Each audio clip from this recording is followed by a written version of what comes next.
तो हेलो दोस्तों, क्या हाल चाल, कैसे हैं आप लोग। तो जैसा कि तुम लोगों ने थंबनेल में देख लिया होगा कि क्लास 10th में आ गए हो और अभी तक कुछ नहीं पढ़ा। तो वैसे तो कायदे में तुमको पढ़ना चाहिए था यार, पढ़ा क्यों नहीं। लेकिन कोई दिक्कत वाली बात नहीं है। देखो, अब देखते हैं यहाँ से चीज़ें कैसे वर्कआउट हो सकती हैं और आगे की जर्नी में अब कैसे मैं कंट्रीब्यूट कर सकता हूँ तुम लोगों के लिए। ठीक है, तो देखते हैं फिर आगे क्या है क्या नहीं है, कुछ चीज़ें डिस्कस करते हैं। तो देखो, साफ सीधी बात ये है कि बोर्ड्स ना यार बहुत इजी एग्ज़ाम है। मैं तुमको बिल्कुल क्लियर बता रहा हूँ। क्लास 10th के बोर्ड ना, तुम अब तक जितने भी एग्ज़ाम दोगे वो उनमें से सबसे ईजीएस्ट जो एग्ज़ाम होगा तुम्हारा वो क्लास 10th के बोर्ड होंगे। लेकिन हर एग्ज़ाम के लिए ना एक माइंडसेट चाहिए होता है। तो अगर पहली बात तो तुम दिमाग में ही लेके बैठे हुए ना कि यार हमसे कैसे होगा, अरे यार इतना अभी तो सिलेबस भी नहीं हुआ, सही से पढ़े भी नहीं है, क्या होगा क्या नहीं होगा, इतना टाइम बचा है बस, तो फिर तो देखो नहीं होगा। लेकिन अगर तुमने थोड़ा सा दिमाग में अगर ठान लिया ना कि हाँ, कि हो तो सकता है यार, अगर एक लिमिट तक अपने आप को पुश कर देना तो हो तो सकता है। तो पहले तो मैं यार यही कहूँगा कि कुछ करो ना, दिमाग में ये मत मानना कि यार नहीं होगा। ठीक है, तो वही है, देखो कम से कम रिसोर्सेज रखने हैं अपन को और रिवीजन हमको रेगुलर करना है। क्योंकि तुम पीवाईक्यूज़ को अगर नोटिस करोगे ना तो चीज़ें बार बार रिपीट होती हैं बोर्ड्स में। तो अगर तुमने बार बार रिवीजन कर लिया तो तुम एक पैटर्न को क्रैक कर लोगे कि हाँ यार इस टाइप का सवाल ना बार बार आ रहा है। और उसके साथ हमें चाहिए कंसिस्टेंसी। मतलब ऐसा नहीं होना चाहिए कि तुम एक दिन पढ़ रहे हो 8 घंटे 10 घंटे और फिर आगे के 2 दिन तुम एक एक 2 घंटा भी नहीं पढ़ रहे। तो वो अगर होगा तो यार फिर तो चीज़ें कहीं ना कहीं दिक्कत देंगी। और इतना तुम करो, मैं तुमको लिख कर दे सकता हूँ फॉर श्योर, तुम्हारी बोर्ड्स में एक बहुत बढ़िया वाली जो है परसेंट आएगी। कुछ चीज़ें मैं तुम्हें बताऊं जो तुमको बिल्कुल करनी ही नहीं है। मतलब ये तो बिल्कुल दिमाग में रख लेना कि चीज़ें जो करनी नहीं है। सबसे पहली चीज़ है कि एनसीईआरटी को इग्नोर करना है। तुम लोगों को ना एनसीईआरटी इग्नोर नहीं करनी। ज़्यादातर वैसे तो सारे स्कूल्स में एनसीईआरटी कवर हो ही जाती है, लेकिन अपना भी ये काम है कि हम घर आके ना एक बार एनसीईआरटी की रीडिंग ज़रूर लगा लें। तो एनसीईआरटी इग्नोर नहीं करनी है। ठीक। दूसरा, कुछ लोग क्या करते हैं, वन शॉट पे वन शॉट, वन शॉट पे वन शॉट, किसी एक चैप्टर को किसी एक टीचर के से देख लिया, उसके बाद फिर देखा तो उसी के नीचे सजेशन में एक और चैप्टर एक और लेक्चर आ रहा होगा किसी दूसरे टीचर का, तो उसको भी खोल के देख लिया कि यार कहीं ऐसा ना हो कि इन सर ने या इन मैडम ने कुछ बढ़िया पढ़ा रखा होगा। तो ऐसा नहीं होता यार। ज़्यादातर सारी चीज़ें ना, सारे टीचर बढ़िया ही होते हैं। तो वो एक लेक्चर को जब प्रिपेयर करते हैं तो वो उससे पहले बहुत सारी चीज़ें फिगर आउट करके, बहुत सारी चीज़ें प्लान आउट कर कर आते हैं। तो सारी चीज़ें जो हैं वो ऑलमोस्ट सेम ही रहती हैं। डिपेंड करता है कि तुम उस लेक्चर को देखने के बाद कितनी मेहनत करते हो। अगर तुम लेक्चर पे लेक्चर देखोगे ना तो 100 में से 70-80% चीज़ें ना तुम एक टाइम के बाद भूल ही जाओगे। तो इसीलिए एक तो ये जो वन शॉट पे वन शॉट वाला काम है ना, ये मत करना। ठीक। तीसरा, कुछ लोग यार क्या कर रहे होगे तुम में से अभी भी कि जैसे सिलेबस अगर रह रहा है ना पीछे, जब बोर्ड्स आ रहे होंगे, एग्जाम आ रहा है, तो लेक्चर्स देके जा रहे हैं, लेक्चर्स ही देख रहे हैं। पहला लेक्चर चैप्टर का देख लिया, फिर दूसरा चैप्टर का लेक्चर देख लिया, वन शॉट वन शॉट। यार मैं तुम्हें सीधी सादी बात बताऊँ ना, एग्ज़ाम के अंदर ना लेक्चर और वीडियो नहीं आती हैं। एग्ज़ाम के अंदर क्या आएगा, सवाल। तो अगर तुमने प्रॉब्लम सॉल्विंग नहीं कर रखी तो वो तुम्हारे लिए इतना बड़ा एक प्रॉब्लम बन जाएगा। क्योंकि तुमको एक मोमेंट पे ना वो एक फॉल्स फीलिंग लगेगी। तुमको लगेगा कि यार हमने सिलेबस कर तो रखा है, हमने लेक्चर देखे हैं 4-4 घंटे के, 6-6 घंटे के, हमने वन शॉट्स देख रखे हैं, तो अपना सिलेबस तो कंप्लीट है। लेकिन ऐसा होता नहीं है ना। तो इसलिए अपने दिमाग में हमेशा ये चीज़ रखना कि जितना तुम लेक्चर देख रहे हो ना, उसके मोर देन इक्वल टू कभी तुम्हारी प्रॉब्लम सॉल्विंग होनी ही नहीं चाहिए। अगर तुम 4 घंटे के लेक्चर देख रहे हो तो कम से कम 4 घंटे की प्रॉब्लम सॉल्विंग होनी चाहिए। अगर 5 घंटे की प्रॉब्लम सॉल्विंग हो जाए तो और ही बहुत बढ़िया, सोने पे सुहागा है फिर तो। ठीक। एक और जो सबसे बड़ी गलती जो कर रहे हो यार तुम लोग, वो करोगे तुम कि टाइम बाउंड मैनर में प्रैक्टिस नहीं करनी। जैसे क्वेश्चन आया और क्वेश्चन में बैठे हुए हैं, खासकर ये मैथ में होता है, जो नॉर्मली फेस करते हैं ना, मैथ में होता है कि क्वेश्चन आया, अब क्वेश्चन सॉल्व कर रहे हैं, तो कर रहे हैं एक टाइम निकल जाता है।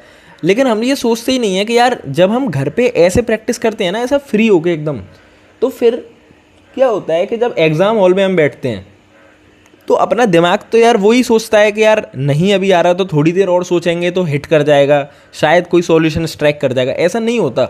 अगर तुम एक टाइम बाउंड मैनर में प्रैक्टिस करोगे घर पे, तो वो जो एग्ज़ाम हॉल वाला जो माहौल है ना, जो एग्ज़ाम हॉल वाली जो सिचुएशन है, वो तुम अपने घर पे कहीं ना कहीं जनरेट कर रहे होगे। तो इसीलिए कोशिश करो कि टाइम बाउंड मैनर में ही प्रैक्टिस करो, ठीक।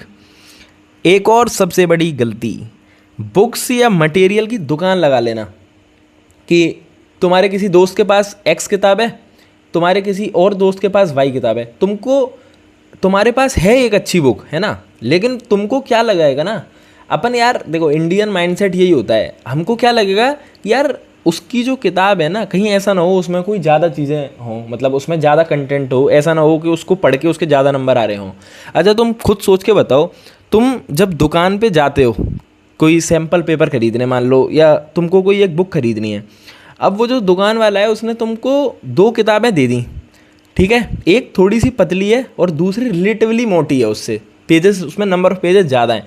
तुम्हारे दिमाग में सच सच बताओ, तुम्हारे दिमाग में ये नहीं आता क्या कि यार ये जो थोड़ी सी मोटी है, जो जिसमें ज़्यादा पेजेस हैं, इसमें ज़्यादा चीज़ें होंगी, इसमें ज़्यादा कंटेंट होगा, क्योंकि है यार अपना जो माइंड सेट है ना वो वैसे ही जाता है। लेकिन ऐसा कुछ नहीं है, तुम्हारे पास एक मटेरियल, एक रेफरेंस बुक होनी चाहिए, उसी पे स्टिक रहना है और उसी पे सारा काम करना है, ठीक है। ये बार बार एक दिन कोई किताब फिर दूसरे दिन कोई किताब ऐसे नहीं करना।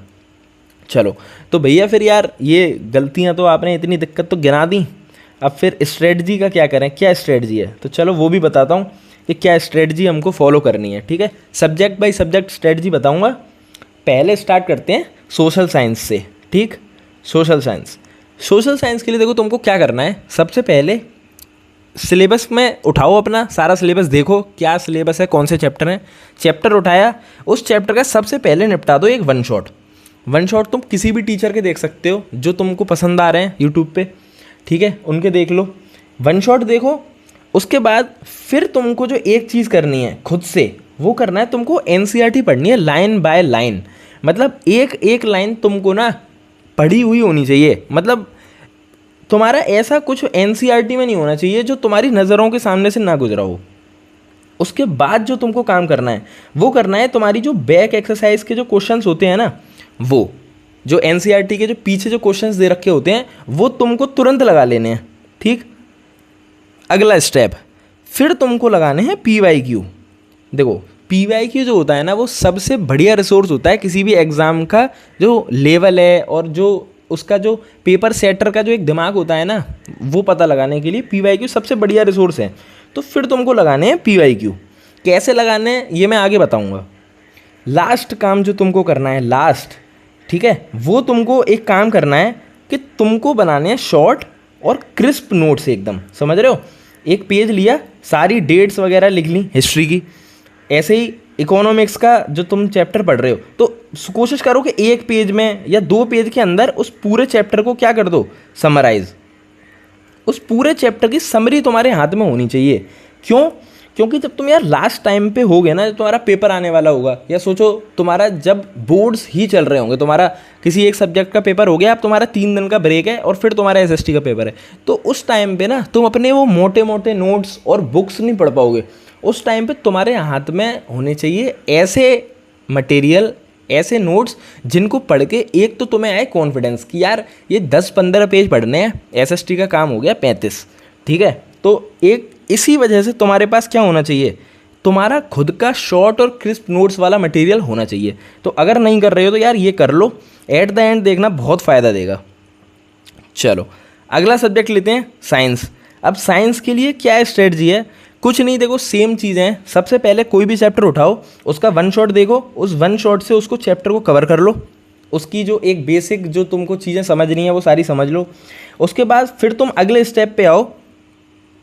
उस अगले स्टेप में तुमको करना है एनसीईआरटी लाइन बाय लाइन एक बार फॉलो, मतलब रीड कर दो, उसको देख लो कि कोई चीज़ रह नहीं गई हो। खासकर जो एनसीईआरटी है साइंस के लिए, उसमें तुम लोगों को जो ध्यान से चीज़ें पढ़नी है ना, वो पढ़नी है तुम्हें एक्टिविटीज़, क्योंकि एक्टिविटी से देखा जा रहा है बार बार सवाल आ ही रहे हैं, तो एक पैटर्न टाइप बन गया है कि एनसीईआरटी की जो एक्टिविटीज़ हैं वहाँ से सवाल आएंगे। तो तुमको स्पेशल फोकस किस पर करना है, एक तो इन टेक्स्ट क्वेश्चंस पर और एक करना है एक्टिविटीज़ पर। ठीक, ये हो गया तुम्हारा दूसरा स्टेप। उसके बाद फिर अगला स्टेप है कि जो एनसीईआरटी के जो बैक एक्सरसाइज के क्वेश्चंस हैं ना वो तुमको लगाने हैं। और कैसे, एक एक तुम्हारा सवाल लगा होना चाहिए एनसीईआरटी का बैक वाला। इसके बाद जो फोर्थ स्टेप है वो है तुम्हारी एनसीईआरटी एग्जाम्पलर। यार एग्जाम्पलर को ज़्यादातर लोग इग्नोर कर देते हैं ना, उसको इग्नोर नहीं करना है। एनसीईआरटी एग्जाम्पलर बहुत बढ़िया किताब है, उसको करके तुम्हारा फ़ायदा ही होगा, नुकसान कुछ नहीं हो सकता। और ऐसा भी नहीं है कि उसमें बहुत ज़्यादा सवाल हों कि मतलब तुम्हें लगाने के लिए उसमें बहुत ज़्यादा टाइम चाहिए होगा, ऐसा कुछ नहीं है। ठीक है, तो एनसीईआरटी एग्जाम्पलर का तुमको फ़ायदा होगा ही होगा, उसका भी तुमको एक एक सवाल कर देना। ठीक, मतलब तुमने अगर ये दोनों काम निपटा लिए ना, एनसीईआरटी और एनसीईआरटी एग्जाम्पलर, ये समझ लो तुम्हारा 70 से 80% काम तो हो ही गया। ठीक, 70 से 80% तुम्हारा काम हो गया। उसके बाद अगले स्टेप पर आते हैं जो कि हर सब्जेक्ट में देखो वो करना ही करना है। क्या, एक तो तुमको PYQ उस सब्जेक्ट के लगाने ही लगाने हैं, उस चैप्टर के PYQs लगाने ही लगाने हैं। और एक जो फाइनल काम है वो करना है तुम्हें, इसमें भी शॉर्ट और क्रिस्प नोट्स अपने बनाने हैं। किसके लिए, लास्ट टाइम के लिए। लास्ट टाइम रिवीजन में बहुत हेल्प करेंगे यार, बार बार बता रहा हूँ। बनाते रहना, साथ के साथ बनाते रहना, क्योंकि लास्ट में बनाओगे ना इतना टाइम नहीं मिलेगा, चीज़ें इतनी हौच पौच हो जाएंगी कि तुमको लगेगा कि यार अब मेन नोट्स से ही रिवाइज कर लेते हैं, क्या शॉर्ट नोट्स बनाएं। अभी के अभी बनाते रहो, बहुत ज़्यादा काम आएगा। ठीक, चलो अगले सब्जेक्ट पर आते हैं, मैथ्स, है ना। तो मैथ्स के लिए भी देखो साफ सीधी बात, बिल्कुल सिंपल। तुमको सबसे पहले वन शॉट देखने हैं, वन शॉट देखने के बाद एनसीईआरटी लगानी है। एनसीईआरटी में भी जो इन टेक्स्ट एक्सरसाइज है और बैक एक्सरसाइज की प्रॉब्लम है, इनको छोड़ना नहीं है, एक एक सवाल इनका लगाना है। एनसीईआरटी एग्जाम्पलर लगानी है, खासकर मैथ्स में लगानी है। देखो, है ना, मैं तुमको रिक्वेस्ट कर रहा हूँ कि तुम मैथ में एनसीईआरटी एग्जाम्पलर को इग्नोर ना करो। फिर तुम लगाओ उसके PYQs चैप्टर के। और लास्ट में, अब देखो मैथ में शॉर्ट नोट्स नहीं बनते, मैथ में शॉर्ट नोट्स बना के क्या करोगे, मैथ्स में बनते फॉर्मूला शीट्स।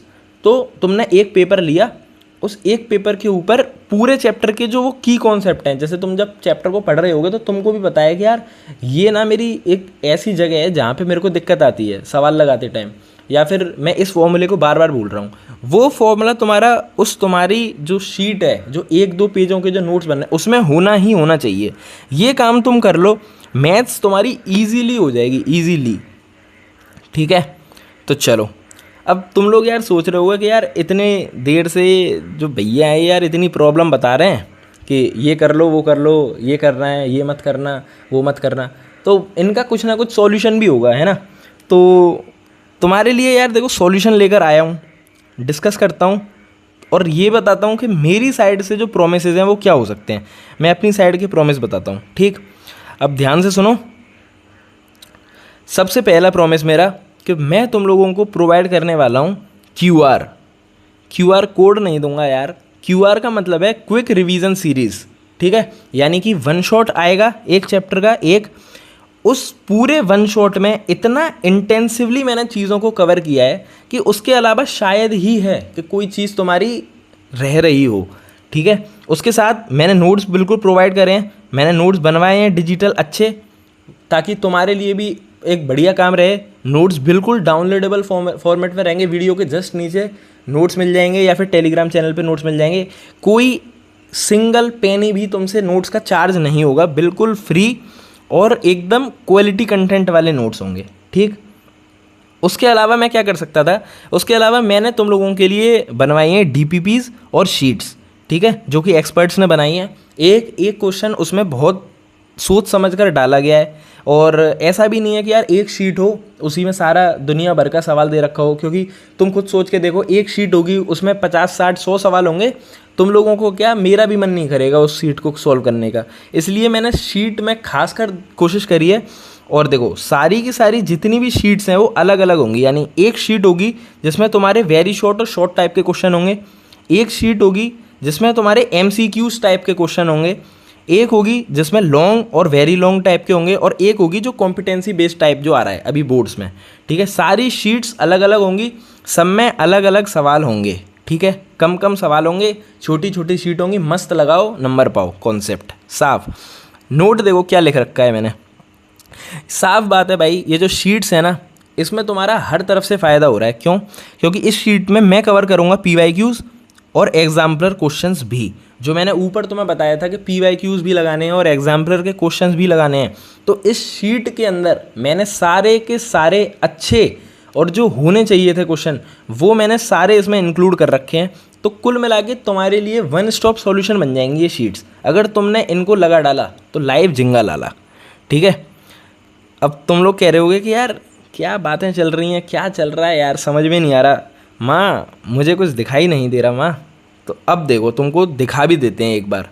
देखो, ये रहा तुम्हारे सामने एक थोड़ा सा, जो अब तक मैंने कुछ मटेरियल तैयार कर लिया है, क्योंकि बाकी का बन रहा है। ऑब्वियसली इतना बड़ा सिलेबस है तो धीरे धीरे ही मैं बना पाऊँगा। तो देखो, कुछ अब तक जो मैंने थोड़ा बहुत मटेरियल बना दिया है, मैंने सोचा एक बार तुम लोगों को उसका ग्लिम्स दिखा दूँ। तो देखो, लेकिन प्यार से, ठीक है। तो देखो, ये केमिकल इक्वेशंस और रिएक्शंस का मटेरियल है एक थोड़ा सा, और ये SST में तुम्हारा मनी एंड क्रेडिट इकोनॉमिक्स का चैप्टर है, उसका थोड़ा सा बना है, मतलब पूरा ही बन गया ये चो। और ये अब आ गई तुम्हारी शीट्स, देखो इनको भी प्यार से देखना। पहली शीट देखो, इधर मल्टीपल चॉइस टाइप के क्वेश्चंस, दूसरी शीट देखो लॉन्ग आंसर टाइप, तीसरा इधर देखो शॉर्ट, और इधर चौथा देखो क्या है, वेरी शॉर्ट। तो इस टाइप की देखो तुम्हें शीट्स कुछ मिलेंगी, प्रॉपर एकदम बिल्कुल उनका क्वेश्चन होगा, क्वेश्चन का आंसर होगा, जहाँ पर सॉल्यूशन का रिक्वायरमेंट होगा वहाँ पर सॉल्यूशन भी होगा। ठीक है, तो यार देखो, अभी इतना ही मैं अपनी साइड से अभी प्रॉमिस कर सकता हूँ। बाकी आगे देखो, जितना मेरी साइड से हो सकेगा ना, उतना मैं बिल्कुल करने को तैयार हूँ। ठीक है, तो अब मुझे सब दिखाई दे रहा है माँ। तो इसी के साथ यार यही मैं कहना चाहता था इस वीडियो में। जल्द ही वन शॉट्स आने स्टार्ट हो जाएंगे, और तुम लोग भी मतलब अपने देखो दोस्त यारों को अगर बता सको तो बता देना यार, कि एक आए नए भैया आए हैं मार्केट में, कुछ तो करने की कोशिश कर रहे हैं धुआंधाड़। तो देखो, देखते हैं, अब तुम लोगों का सपोर्ट भी चाहिए। ठीक है, तो चलो फिर, थैंक यू।